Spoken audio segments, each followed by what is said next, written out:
ସାମ୍ପ୍ରତିକ ସମାଜରେ ଘଟୁଥିବା କୃତ୍ରିମ ଲୋକଦେଖାଣିଆ ସମ୍ପର୍କ ଯାହାକି କେବଳ ନାମକୁ ମାତ୍ର ତିଷ୍ଠି ରହିଛି ସେହି ଦିଗକୁ ଉନ୍ମୋଚନ କରୁଛି।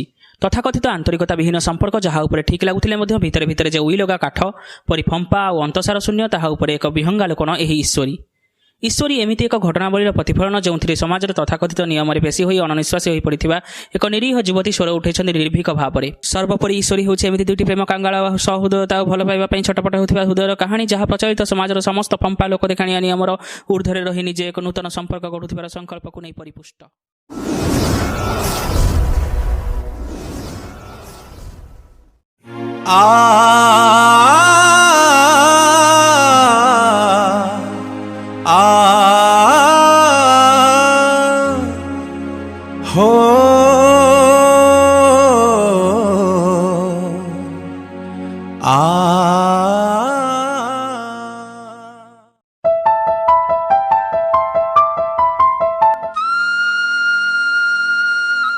ସେଦିନ ଈଶ୍ୱରୀଙ୍କ ଫୋନ୍ ଆସିଲାନି। ମୋତେ କେମିତି ଟିକେ ବିଚଳିତ ବୋଧ ହେଲା। ହଠାତ୍ ମୋର ମନେ ହେଲା, ଆରେ ଆଜି ତ ସାବିତ୍ରୀ, ବୋଧେ ବ୍ୟସ୍ତ ଥିବେ। ଛାଡ଼, ଆଜି ଆଉ କିଛି ଆଶା କରିବା ଉଚିତ ନୁହଁ।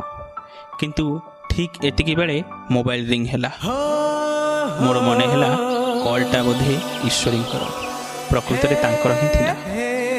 ବହୁତ ଖୁସି ଲାଗିଲା। ସମସ୍ତ ଅପେକ୍ଷାର ଅନ୍ତ ଘଟିଲା। ହ୍ୟାଲୋ, ଆଜି କ'ଣ ଏତେ ଡେରି? ତୁମେ ପୁରୁଷମାନେ କିଛି ଜାଣ ନା କି ଦୁନିଆର ହାଲଚାଲ? ଆଜି ତୁମ ଘରେ କିଛି ପର୍ବ ପାଳିତ ହେଉନି କି? ମୁଁ ନ ଜାଣିଲା ପରି କହିଲି, କାହିଁ ନାଇଁ ତ। ତୁମେ ଏବେ କେଉଁଠି ତେବେ? ଯେଉଁଠି ସବୁଦିନ ଥାଏ, ମାନେ ମୋ ଇନ୍ସୁରାନ୍ସ ଅଫିସରେ। ତୁମ ଇନ୍ସୁରାନ୍ସ ଅଫିସ କ'ଣ ଦୁନିଆରୁ ବାହାରେ? କାହିଁକି, କ'ଣ ହେଲା? ଆଜି କ'ଣ ମୋ ଅଫିସ ଉପରେ ଏତେ ରାଗ? ଆଜି ପରା ସାବିତ୍ରୀ, ଘରେ ତୁମ ସହଧର୍ମିଣୀ ଓଷା ପାଳନ କରିନାହାନ୍ତି କି? ଆରେ ମୋ ସହଧର୍ମିଣୀଙ୍କୁ ଟିକେ ସମ୍ମାନ ତ ଦିଅ। ସେ ତୁମଠୁ ବୟସରେ ବଡ଼ ଯେ। ଟିକେ ମଜାଳିଆ କଣ୍ଠରେ କହିଲି। ତାପରେ କହିଲି, ନା, ଆମର ପାଳନ ହୁଏନି ସାବିତ୍ରୀ ବ୍ରତ। କାହିଁକି? ତୁମ ବ୍ରାହ୍ମଣମାନେ ସବୁ ନିୟମ କାନୁନ ତିଆରି କରିବେ କିନ୍ତୁ ନିଜେ ପାଳନ କରିବେନି। ଏହା ଏକ ପ୍ରକାର ଚିଟିଂ ନୁହେଁ କି? ଆରେ ଏଥିରେ କେଉଁ ଜାତିକୁ କାହିଁକି ପୁରଉଛ? ଯାହା ଇଚ୍ଛା ହେଲା ସେ କଲା, ନହେଲା ନ କଲା। ମୁଁ ଟିକେ ମିଛ ରାଗ ଦେଖେଇ କହିଲି, ହଉ ବାବା, ମୋର ଭୁଲ ହୋଇଛି। କିନ୍ତୁ ଅପା କାହିଁକି କରିନାହାନ୍ତି ସାବିତ୍ରୀ? କୋଉ ଅପା? ଆରେ କେତେ ଫୁଲେଇ ହେଉଛ ମ, ତୁମ ଧର୍ମପତ୍ନୀ, ଆଉ କିଏ? ବାଃ, ସୁନ୍ଦର ସମ୍ଭାଷଣ, ଭଲ ଲାଗିଲା ତୁମ ସମ୍ବୋଧନ।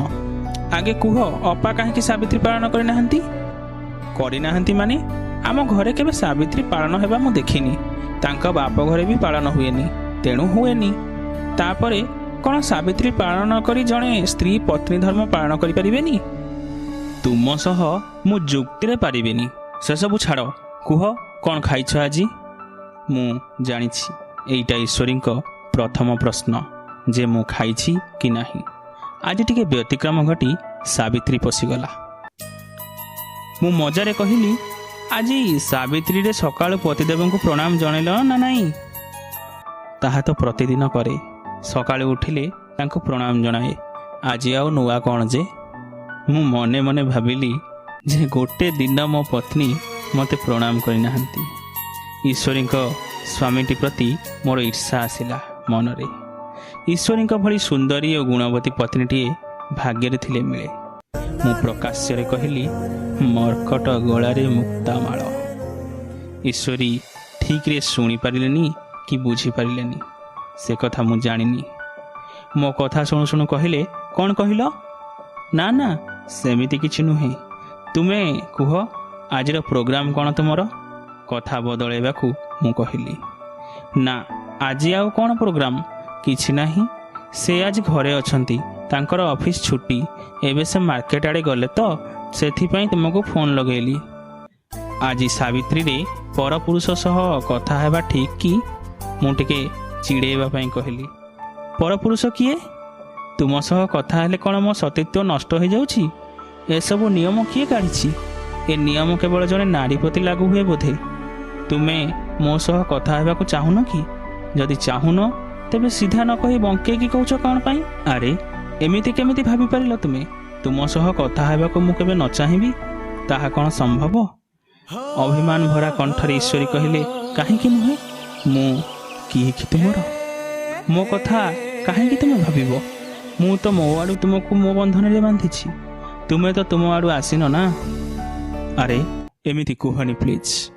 ତୁମେ ମୋ ମନର ଏକ ଭ୍ରମ ନୁହଁ, ଏକ ଚିରନ୍ତନ ଚିରସ୍ରୋତା ପ୍ରବାହମାନ ନିର୍ଝରିଣୀ। ମୋର ମୃତ୍ୟୁ ପରେ ସେ ସ୍ରୋତ ଶୁଖିବ ସିନା, ତା ପୂର୍ବରୁ ନୁହେଁ।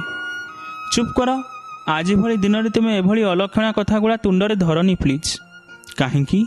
ମୁଁ ଏମିତି କିଏ କି ତୁମର? ମୁଁ ଟିକେ ରସିକତା କରି କହିଲି। ସବୁ ସମ୍ପର୍କର ଯେଉଁଠି ଶେଷ, ତୁମ ସମ୍ପର୍କ ସେଇଠୁ ଆରମ୍ଭ। ଏତେ ଆଉ ଖୋଳେଇ ହୁଅନି। ଏବେ ରହୁଛି, ସେ ଆସିଯିବେ। ଏତିକି କହି ଫୋନ୍ କାଟିଦେଲେ ଈଶ୍ୱରୀ। ମୁଁ ଗୋଟେ ଦୀର୍ଘ ନିଶ୍ୱାସ ନେଲି। ଆଉ ଟିକେ ଗପିଥିଲେ ଭଲ ଲାଗିଥାନ୍ତା, ମାତ୍ର ଈଶ୍ୱରୀ ତାଙ୍କ ସୀମାରୁ କେତେ ଆଉ ବାହାରକୁ ଆସିପାରିବେ?